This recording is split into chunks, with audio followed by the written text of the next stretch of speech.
Hi, I'm Corey, and welcome to ESQ Life.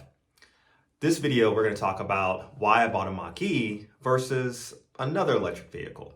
Now, we must address the elephant in the room. The real competitor to the Mach E, or really any electric vehicle out there, is the Tesla. And I would say what closely resembles or matches up, next to each other with the Mach E would be the Model Y.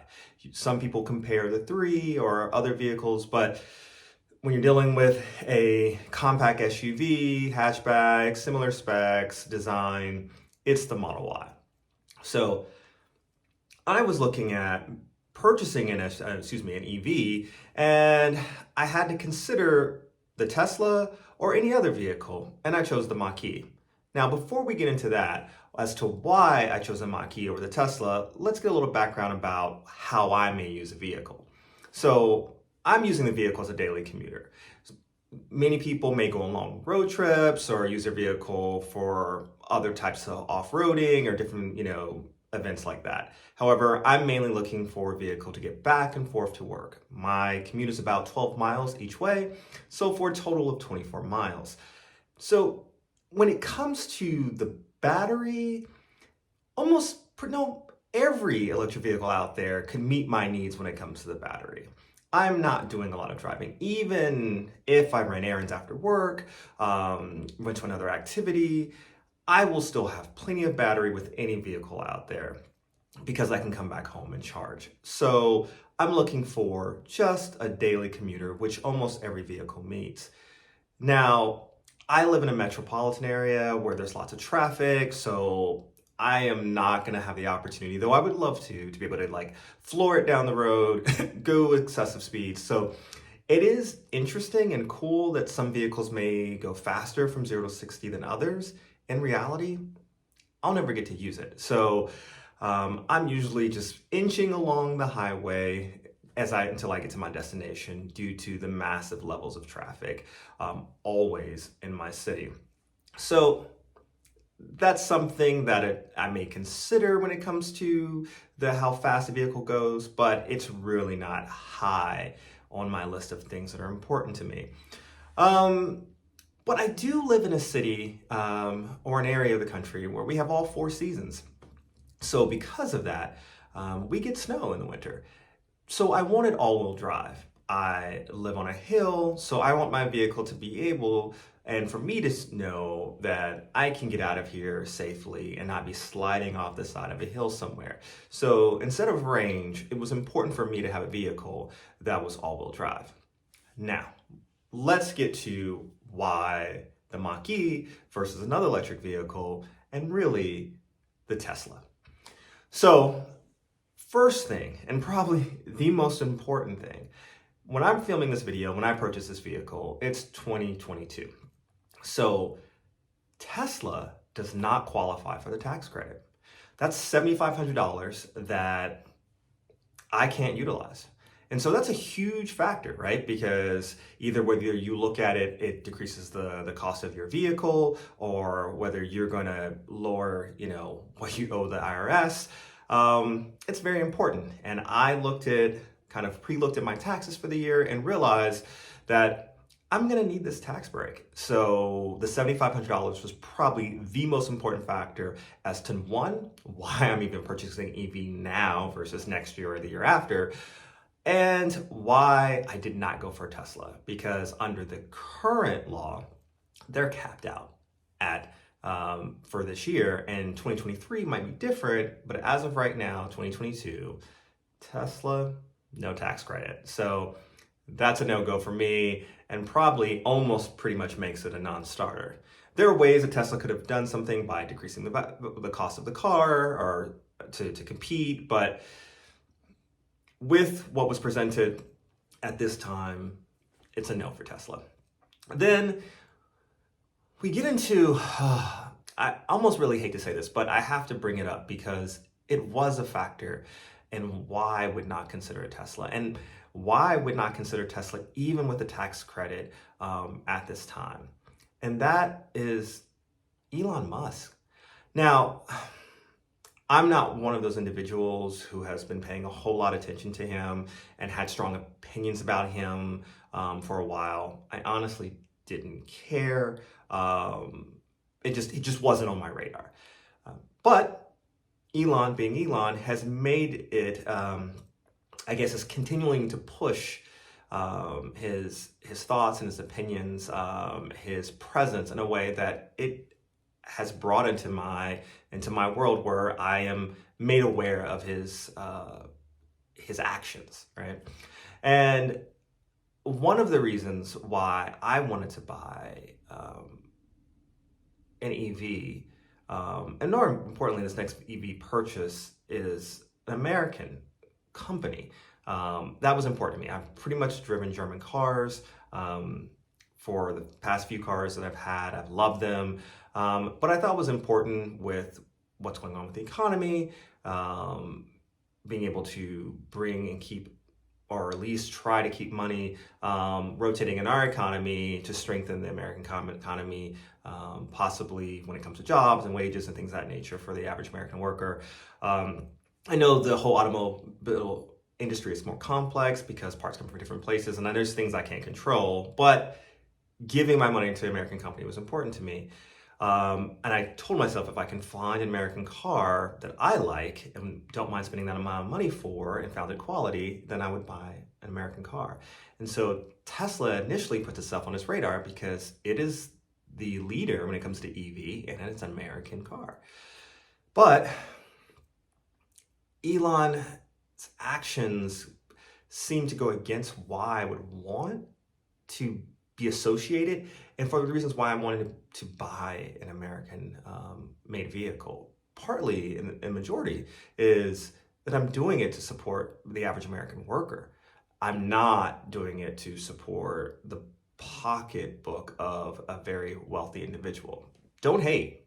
Do you? Fantastic. I support you creating something and just making massive billions of dollars for yourself. Awesome. But it is not my priority to help you to increase your billions.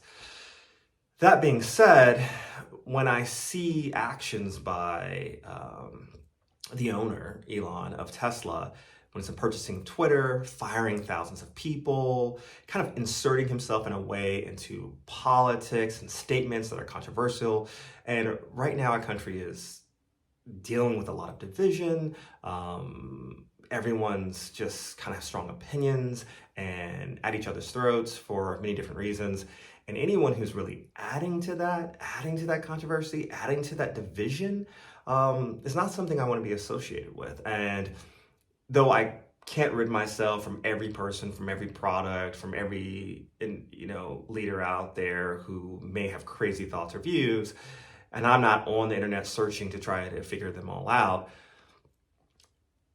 a car is a very large purchase. It's a lot of money, especially for the average person. And to give that amount of money and to wear that label constantly every day with an individual who seems to not be representing the values, and I'm not talking about like a moral value in a sense of, do you support this policy issue or political issue? But I mean, when it comes to the values, I think of protecting the American worker, this is something I cannot support, and who is adding to the conversation of division is just not something I can support. So not that I wouldn't consider Tesla down the road, but as long as the company is really kind of tied into the ideas of one individual, and that kind of seems to strengthen or weaken the company, that's something that I just can't do at this time. So Elon's a no for me. That may, for many people, not be an issue, or you may strongly disagree about that, and that's fine. But for me and for my pocketbook, that was a no. So that was another strike against Tesla as to why it wasn't on the table. So then we get to the style of the vehicle. Now, taking the Mustang Mach E, and I know many people have issues with the fact that it's called a Mustang. Got it. Don't really care. It's a name. Getting the Mustang Mach E versus the Tesla side by side, I think the Tesla just is in the sense of its styling. Some people love it, and I will admit, a decade ago as these cars were coming out. They were unique, they were different, they were interesting, and so I found myself attracted to them. More so because of their uniqueness, less so because the design was just so appealing. Um, I have, as I said, been more of a German car person, which I think they hit it on point when it comes to design of a vehicle, the sexiness, the luxury of the vehicle.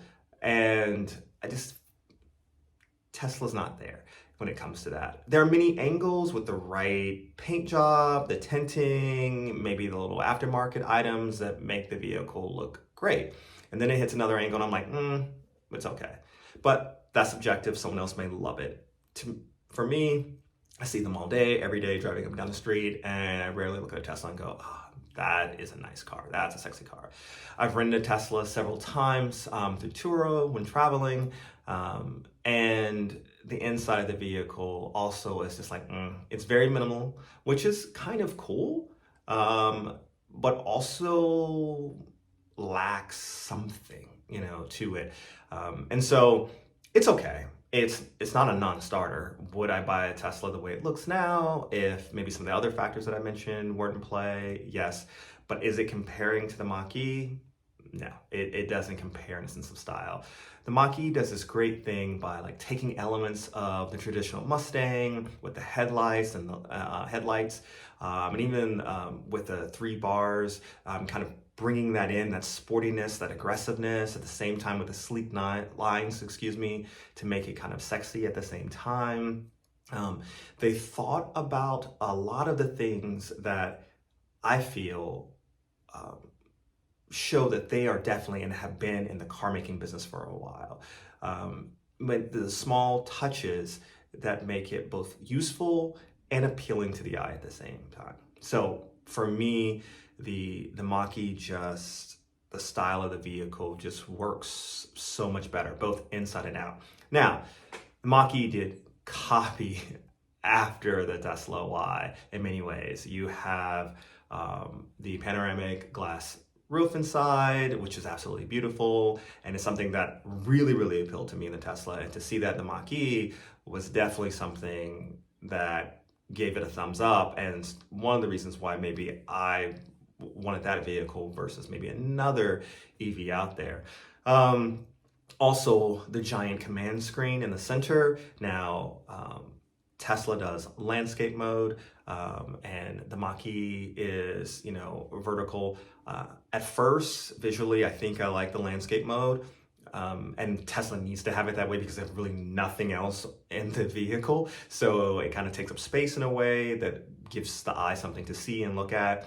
The Mach E has more details inside its vehicle that it doesn't need to do that. And when driving both of them, I feel like the vertical is just safer. It gives me plenty of screen real estate for me to see and have that kind of experience of this giant screen in my vehicle. But at the same time, when driving, my eyes don't have to veer so much far further over to be able to see the important items. So I do like the vertical as well. Also, the small touches of having a screen in the dash right there in your view when you're driving that we're used to see the speed and other important items while you're driving, that just makes it feel safer. I know many people say, and I have driven a Tesla, and you get used to looking over to the right to see, that important information. But in a city like mine where people drive crazy, people do not signal, they jump in and out of your lane, they do stupid things. I see accidents happen all the time. Just those items that help me keep my eyes on the road, that do not deter my attention more than a half a second to be able to quickly look and see something, but keep my eye where it needs to be, is just important. So can I get used to that? Yes, on the Tesla. Is it better on the Mach E? Yes. I also like the fact that the Mach E has a key. Tesla has this card. I have used that before. I don't find it useful. For me, I think it's something that I could easily lose. I tried pulling it in my wallet. It still didn't always necessarily connect in that way. Um, I don't get it. The key was fine. And with the Mach E, I don't actually really have to utilize the key. The car knows the key is on me. The car lights up. It opens, I open up the door, I start the car. And so it's not like I'm having to fumble with the key, but having a solid key is something that I'm more traditional in that sense that I'm used to having. It just works for me. Um, Also, it allows you to use your phone as well. So you can also, which a lot of people have their phone with them all the time, the car will recognize your phone and you don't even have to use the key as well. So giving me both options, I think is fantastic. I also like the fact that the Mach E has a clear on and off button. Um, I when getting in the Tesla, not quite sure. Sometimes like, is the car on? Is the car not on? Because it doesn't make a sound. The Mach E is very clear and it's signaling in that way, and having the button, that control is just kind of important for me, especially if I was to have, one of my nephews or niece in the vehicle, and to make sure that the car is completely off, that something's actually not pushing, that it's not rolling down the street. Just so for me, that was important. There are other nuances with the technology that I think Tesla may win on some and the Mach E may win on others. I think we can do that in a different vehicle. But to the initial impressions of the vehicle, when I was researching and looking at it, tax credit's important. The core of the company, Ford is bigger than an individual. And so even if you have a board member or a president or whoever doing weird things, they can come and go. Ford has a longer presence that doesn't rise and fall with the company, with an individual. Whereas Tesla's kind of tied up into one person who seems to be acting erratically right now. And I know that's opinion, but what can I say? He's doing it, he's put it out there, and it's just not what I want out of something that I'm going to give thousands of dollars to.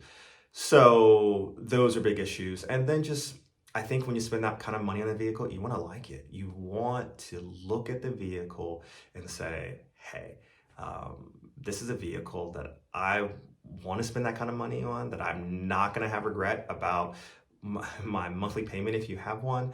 And it's going to have a styling and look that says something. And every time I saw Mach E go down the road, I thought, oh, that's a nice looking vehicle. There are areas where Tesla really, really wins, and of course that's its network when it comes to charging. Once again, and I only point this out because I know I can see people maybe in the comments will go, they have a better charging network and things of that nature. True, they do. However, though, I have Electrify America and EVgo, both very close to me, and all throughout my city. I do see Tesla charging stations everywhere. I know it's easier to go on a long trip with a Tesla, though I have mapped it out, and any places I would think about going, I have plenty of chargers on the way with the Mach E. I don't really do road trips, so the few times or one time a year I may do one, it's just not a factor when it comes to purchasing a vehicle.